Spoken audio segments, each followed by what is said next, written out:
Remember, a Hallmark card when you care enough to send the very best.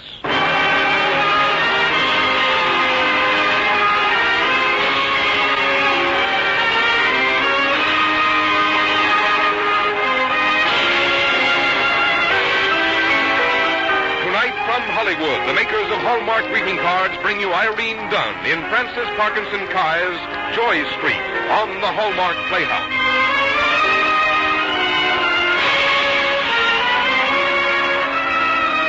Each week, Hallmark brings you Hollywood's greatest stars in outstanding stories chosen by one of the world's best-known authors, the distinguished novelist, Mr. James Hilton.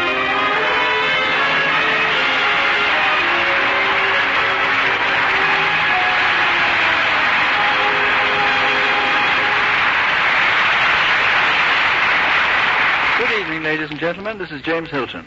Tonight on our Hallmark Playhouse, we present a dramatization of Francis Parkinson Kai's latest novel, Joy Street, which has recently been heading the list of bestsellers throughout the country.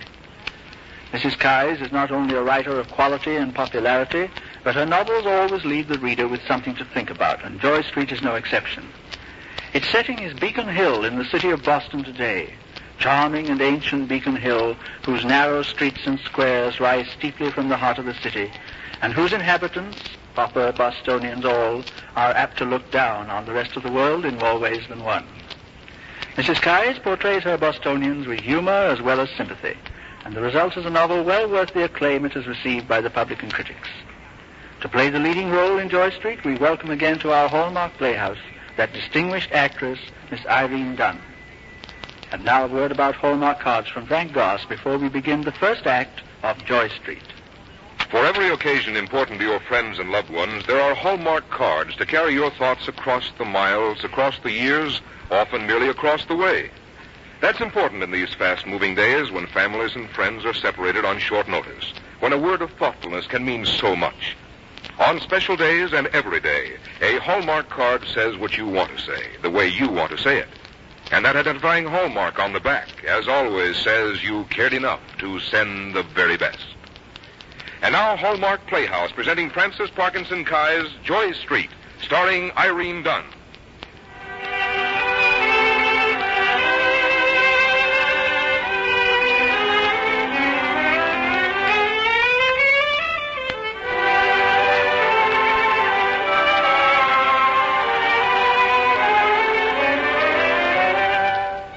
This is the story of a way of life which is all too rare nowadays, a life in which pride in the past sometimes clashes against the need of the present and the promise of the future.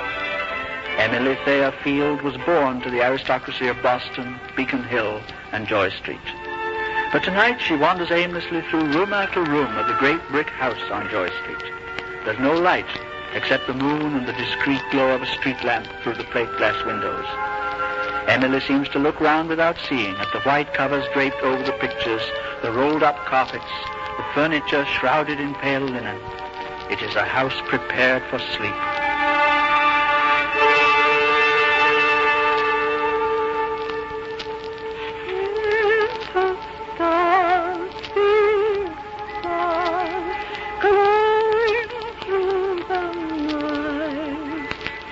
We are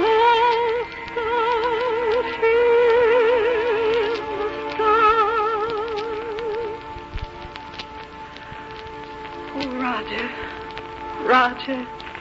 Yes, Emily? Roger, you're not really here, are you? This is our house, dear. I feel so old, Roger. No, Emily, you're young. As young as the day we first saw this house together. Before we were married, even. 1,000 years ago. Oh, Emily. I don't know where I read it. I'm sure I never thought of it myself. But they say the older you grow in years, the younger you can be in spirit. Now you're sounding like Grandmama. Remember, we were talking about your grandmother on that Christmas Eve when we walked along Joy Street.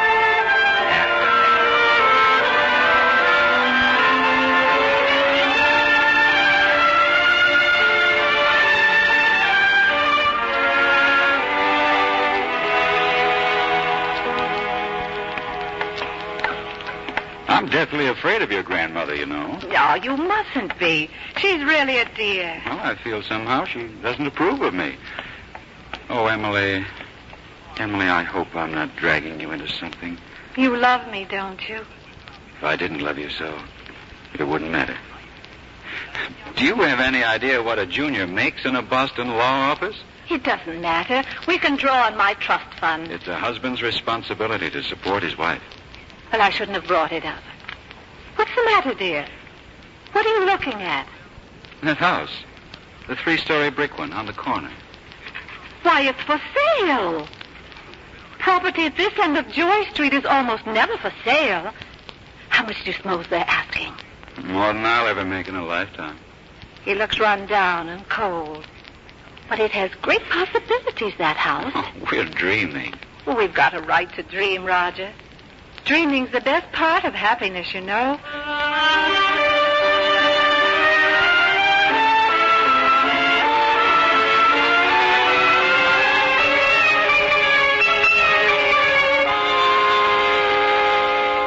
I think you're making a great mistake, Emily. I'm sorry, Uncle Russell. Of all the idiotic choices you could make... Oh, do be quiet, Russell. Because you happen to be a member of the United States Senate does not give you the right to filibuster in my drawing room. Yes, Mama. Emily has my blood in her veins, and she can be just as stubborn. No sense in the whirlwind screaming at the avalanche. Emily. Yes, Grandmama.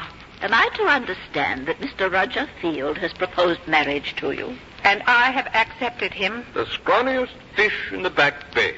The Fields are a fine old Boston family. What are his prospects, Emily? I can tell you. Nil. He's a Carol lame brain who barely squeezed through Harvard Law School. No respectable attorneys in Boston would hire him as an errand boy, let alone as a junior partner. Oh, he's had an offer from Cutter Mills and Swan. Those upstarts. Of course. They want an old Boston family in the firm to borrow a little prestige. They want his name, not his brain. I know that's the reason. Roger knows it, too.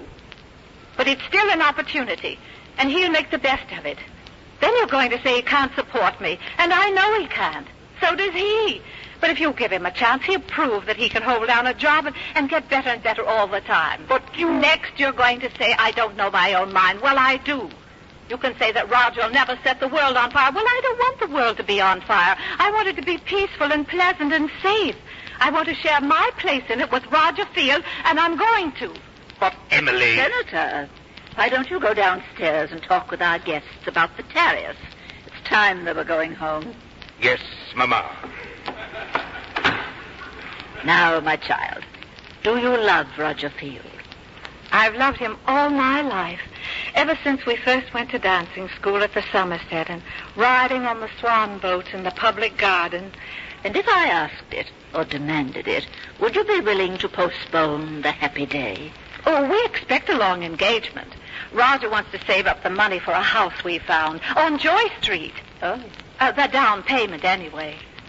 Well, would it hurry things along if I gave you the house for a wedding present? Oh, Grandmama. It's yours. Leave me the address and I'll buy it the first thing in the morning. Well, why are you doing this? I know you don't approve of my marriage. I have nothing against the Field boy.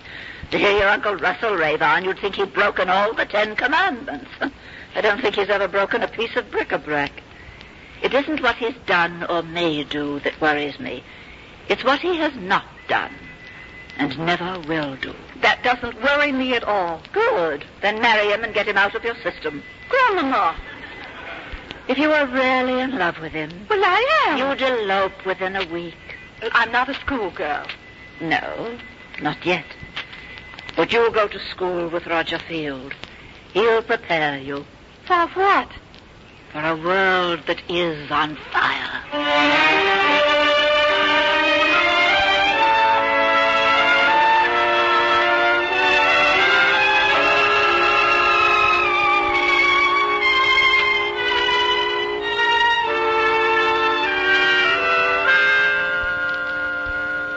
No sign of him yet. No sign. Our first dinner party, Roger. The first time we have guests in Joy Street as man and wife, and your business partner, Mr. Mr. Brian Collins doesn't even show up. Brian will get here. The souffle is ruined. The ducks are charcoal. There. I'll answer the door, Roger. I want the pleasure of answering the door. Mr. Collins, How are you, Mrs. Field? we've been terribly worried about you. Worried? Oh, a beautiful woman like you should never worry. What were you worried about, huh? Oh, say, I guess I am a little late. Raj did say 7:30, but I stopped off to chew the rag with some of the boys. All right, Brian. Sure, Raj. Say, look at you. Glad rags and everything. I guess I should have dressed up, huh? I think we can go directly in for dinner, or what's left of it. This way, everybody. Roger, Yes, Emily? he didn't even apologize. Well, Brian's a little careless, but he's a brilliant lawyer. But I don't care if he's Blackstone or Oliver Wendell Holmes. You're never to invite that flannel-mouthed clown to this house again.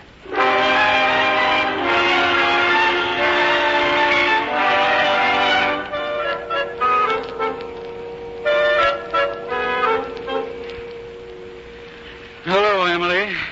Roger, you look exhausted. I am. I had my first jury case today. Oh, what happened? And nothing. My client didn't bother to show up. Oh, you poor darling. What did you do? Well, I managed to stall until adjournment time, but I have to be in Salem Courthouse at 8 tomorrow morning. For that I promise we won't stay late at the waltz evening. The what? Well, you didn't forget. It's the best dance of the year. We're going with Grandmama and Uncle Russell. I think they're coming up the stairs now. Emily. Now, go on. Hurry and change as fast as you can, Roger, dear. Hello, Emily. Roger. Hello, Mrs. Forbes, Senator. Roger was in court today. Oh? A corporate case, was it? Minority stockholders' complaint? I'd rather not talk about it, Senator. I'm interested. We all are. Did you cover yourself with glory, boy? I'm defending a cheap restaurant in New Salem over a shipment of lobsters. Lobsters? My client refuses to make payment on the grounds that some of the lobsters weren't acceptable. Well, meet the Solomon of the seafood. Is that all the case is about? And because of it, I won't be able to go to the waltz evening. You what? Oh, Emily, I tried to tell you before. My client wasn't informed that his case was coming up. He doesn't have a telephone. I have no way to reach him. I must go to his home, his restaurant, if necessary, search the streets of Salem in order to get him in court tomorrow morning. Otherwise, the case is lost. But they can't expect you to miss the most important social engagement of the year to go searching for a lobster merchant. I'm truly sorry, Emily. Well, perhaps one of your colleagues could take over the case for just this once. No, ma'am. With all due respect, Mrs. Forbes, this is my case, my first case. And I intend to win it, if humanly possible, by myself in my own way without floundering to anyone else for help. The other juniors at Cutter Mills and Swan don't have to stoop to such trivial cases. The other juniors at the office are brilliant men. David was summa cum laude at Columbia. Brian Collins is a master of strategy. Don't quote Brian Collins in this house. And he's brought a wealth of business to the firm. But as for me, I'm a hack. Roger, not in front of They know it, Emily. I know it. Why pretend? The only way I can even hold my ground is by grinding hard work. What takes David 10 minutes may take me 10 hours, and then I may not have it as well as he. Well, by heavens, I'll try. You may scoff at my lobsterman, Senator Forbes, but I shall win his case whether he cares or not. Roger Field, would it add materially to your stature with the firm if I should appoint you to handle my legal affairs? Grandmama. You aren't serious, Mama. I should like to have my legal interests attended to with such bulldog determination. If my present attorneys had shown Roger's devotion one Friday morning in October 1929, I should be $500,000 richer today. If you'll appoint me your counsel, Mrs. Forbes, I'll do my best. Of course you will. Now go chase your lobster man. Emily, you come along with us if you're going to the waltz evening. Really, Grandmama, I don't very well see how I can go to a dance without a partner. I am sorry, dear. Now, I'll arrange for one of the fellows at the office to take you. Pell's got a date, I know. David's on his vacation. Well, that leaves... Yes, dear, I know. I know the person that leaves. Brian Collins.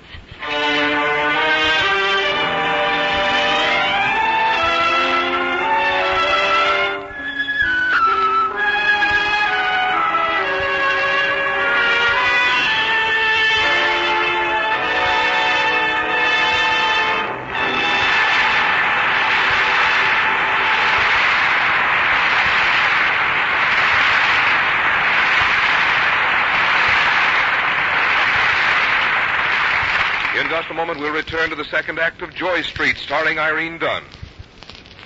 They tell us that Shakespeare used about 20,000 different words in his plays. Now, there are many more than 20,000 words in the English language, and undoubtedly he knew most of them. So his reputation as a master of English must rest on the way he used those words, wouldn't you say? How he must have scrutinized and selected, refined and rejected, until he had the one word or phrase that best expressed his thoughts.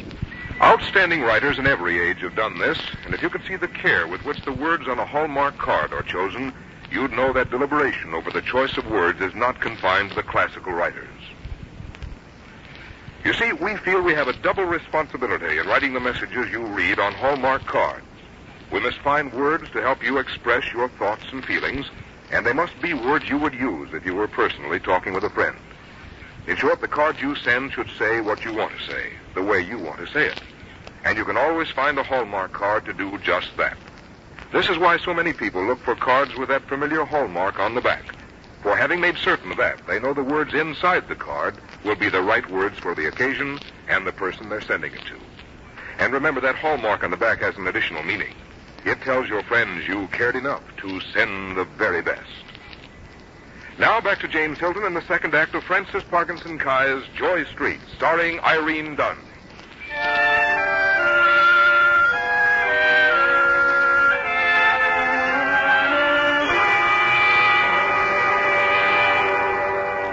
In the big house on Joy Street, Emily Field stands alone.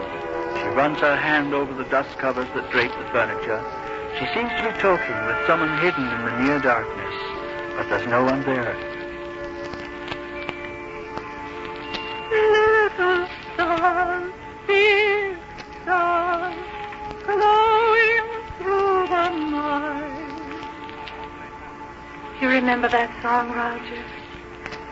We are lost out here inside. It's not very appropriate, really. We're lost, true enough, but we never came very close to the stars, did we? The stars are a long way off, Emily. Too far. Too far. Oh, Roger, some of the time I loved you with all my heart. But other times, I hardly loved you at all. I swayed back and forth, a pendulum of a woman, loving you, not loving you, loving you.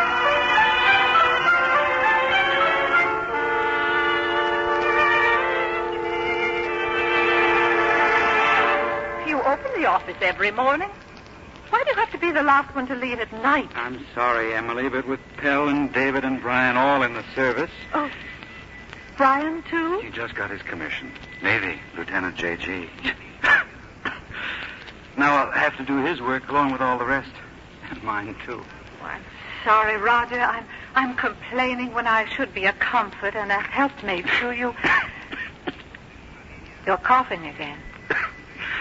I'll be fine. I'll get a little rest after this case. Must you go clear up to New Bedford again? Yes, dear. Well, then let me drive the car. No, it's really not necessary. It may be quite late when I get back. Well, I'll be waiting for you at Grandmama's.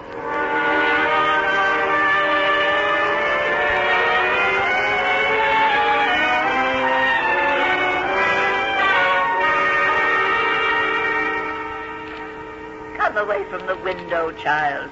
Watching won't bring him any faster. It's after midnight. He should have been here hours ago. Your husband's a spendthrift, Emily. Oh, no, that's not true, Grandmama.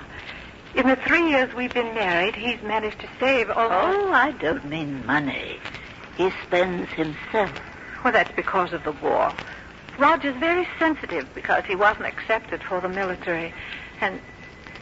well, I shouldn't be keeping you up, Grandmama. Now, you must go to bed.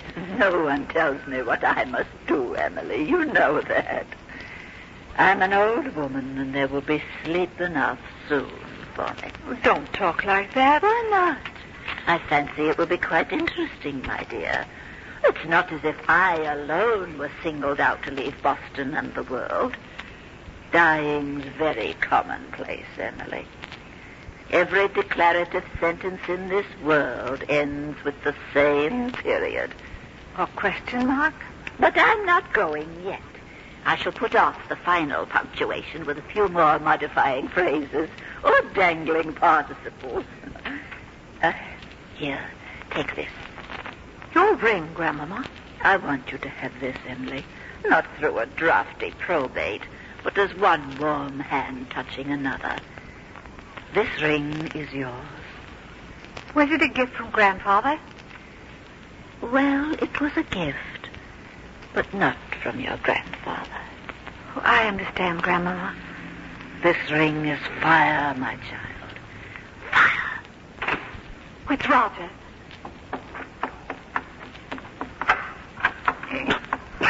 Roger, what's happened? You're so late. They wanted to celebrate. You won the case.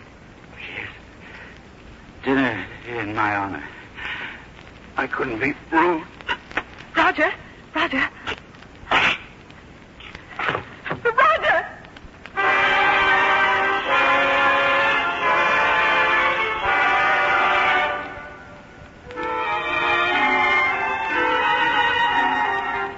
And every declarative sentence in this world ends with the same period. Ends with the same period.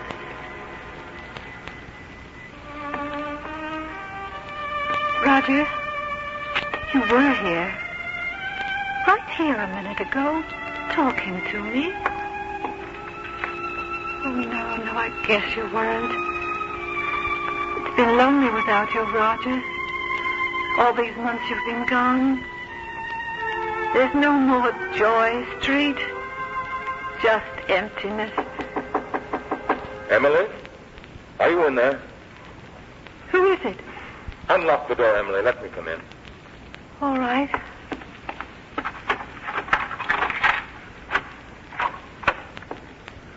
Oh, Emily, where have you been? We've been worried sick about you.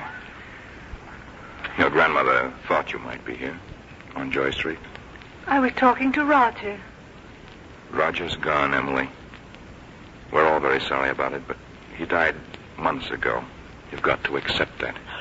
Yes, of course, Brian. You're right. It's not good for you, Emily, to come back here alone to this house full of echoes and dust covers. I know, I'm foolish. I hardly expected you here, Lieutenant Collins. I know what you think of me, Emily. And I'm sorry I've been rude. Thoughtless. But people can change. Time and the war. People grow different. Have you come here to dance with me, Lieutenant Collins? The way we danced at the waltz evening? No, Emily. That was a long time ago. Time's all mixed up for me. I'm numb, Brian. Numb all over. There's no feeling left in me since Roger's... Don't brood about it, Emily. Roger's a hero, don't you know that? He's as much a hero as if he'd flown a fighter plane or led an attack on some Pacific atoll. I failed him. No. Nothing was ever really right in this house. I never really helped him. You made him happy? What more could you do? I don't know. I can't feel anything anymore. Listen to me, Emily. I've got to talk fast. My ship sails tonight. No, Brian. Where? I can't say, but it's far off. And I'll be gone a long time. And you've got to remember this, Emily. You aren't numb anymore. Or apathetic either. You're just waiting. You've got lots ahead of you to wait for. What do I have to wait for? Everything. You're young, Emily. You're lovely. Half of Boston is in love with you. Now, I'll be coming back here after the war. I hope. Well, of course you will, Brian. And there'll be great things to do. Now, I intend to go full force into politics, Emily. Now, I want to take your uncle's seat in the United States Senate. Give him a run for it, anyhow. And by heaven, Emily, we could set the world on fire. Fire? On fire? Brian, I want to give you something to keep you safe. What? This ring, Grandmama's ring. Keep it for me. Thank you, Emily. Good Lord, I'm late. I've got to dash. Goodbye, Brian. No. Au revoir, farewell, so long, auf Wiedersehen. Emily, will you hold a good thought for me? More than that. And remember what I told you? I'll remember. I'm not numb anymore, or apathetic either. I'm just waiting, and I have much ahead of me to wait for. And thank you, Roger, dear Roger, for taking me to school, for teaching me so many things, that the older you grow in years, the younger you can be in spirit.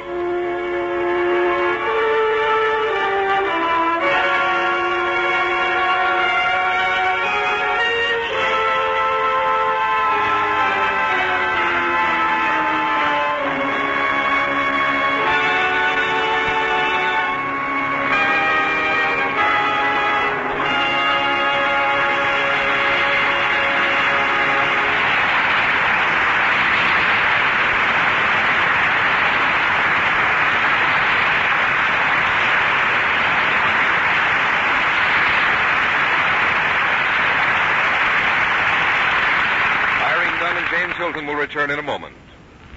A few moments ago, I described how carefully the words on a Hallmark card are selected, so they will be the words that best express your thoughts and feelings when you want to send a card to a friend. As it is with the words, so it is with the design to illustrate those words. Only the most beautiful colors, only the finest of paper and craftsmanship meet the standard. Then you have a card that's a worthy ambassador of your good taste. Then you have a Hallmark card. And it's because each Hallmark card must meet these exacting standards that people everywhere have come to look for that identifying hallmark on the back of every card they send. Like the sterling on silver, it's a sign of distinction and quality that all who see quickly recognize and realize. You cared enough to send the very best. Here again is James Hilton. Thank you, Miss Dunn. It was a joy indeed to have you in Joy Street and on our Hallmark Playhouse again. A joy to me, too, Mr. Hilton. I always have a good time when I'm here. There must be something in the friendly atmosphere here. It seems to be in your Hallmark Playhouse just as it is in your Hallmark cards. Friendship. And goodness knows that's what the world needs today.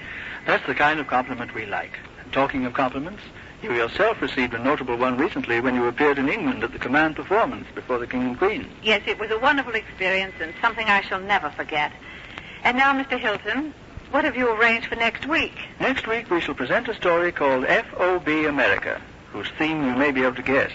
It certainly is as exciting as its title, and to star in it we shall have that fine actor Robert Cummings.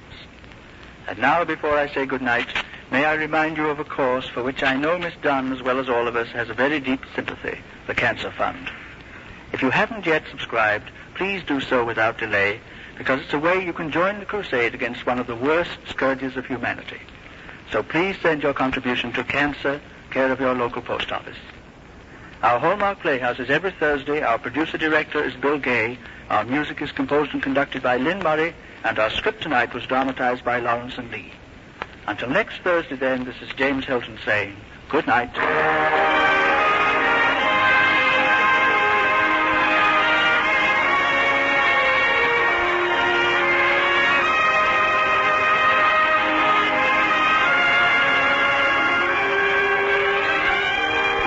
Hallmark cards that are sold only in stores that have been carefully selected to give you expert and friendly service.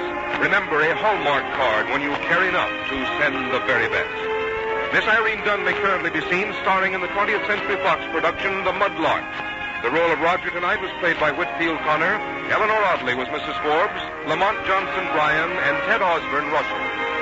This is Frank Goff saying good night to you all until next week at the same time, when Hallmark Playhouse returns to present Robert Cummings in Bellamy Partridge's F.O.B. America.